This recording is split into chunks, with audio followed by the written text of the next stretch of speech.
একদল তারা জুলাই সনদের স্বাক্ষর মুছে দেওয়ার সুযোগ খুঁজছে, আর একটি দল জুলাই সনদের বাস্তবায়নকে ভেস্তে দেওয়ার সুযোগ খুঁজছে।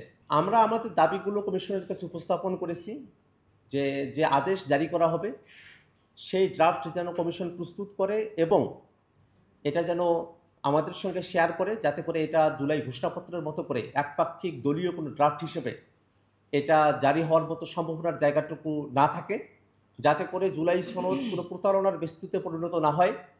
আমরা ইতিমধ্যে খেয়াল করেছি যে অনেক রাজনৈতিক দলই এই জুলাই সনদ স্বাক্ষর অনুষ্ঠানে অংশগ্রহণ করলেও তারা মূলত দুই ভাগে ভাগ হয়ে গিয়েছে।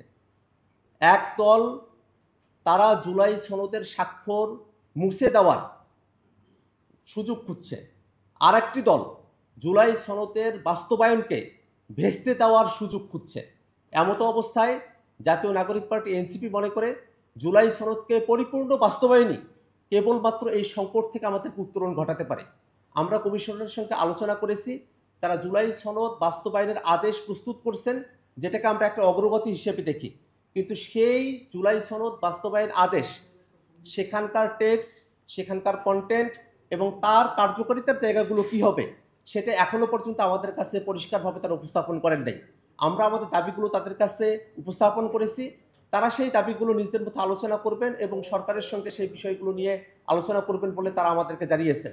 কিন্তু আমরা বারংবার এই কথাটা বলছি যে অভ্যুত্থানের মধ্য দিয়ে জনগণের সার্বভৌম অভিব্যক্তির যে অভিপ্রকাশ ঘটেছে, সেই জায়গা থেকেই মাননীয় প্রধান উপদেষ্টা ডক্টর মোহাম্মদ ইউনূস তিনি যেমন করে জুলাই ঘোষণাপত্র পাঠ করেছেন, তেমন করেই তিনি জুলাই সনদও জারি করবেন এবং সেই জুলাই সনদের প্রেক্ষিতে যে গণভোট হবে, গণভোটের মধ্য দিয়ে সামনের সংসদকে কনস্টিটিউয়েন্ট পাওয়ার ডেলিগেট করা হবে।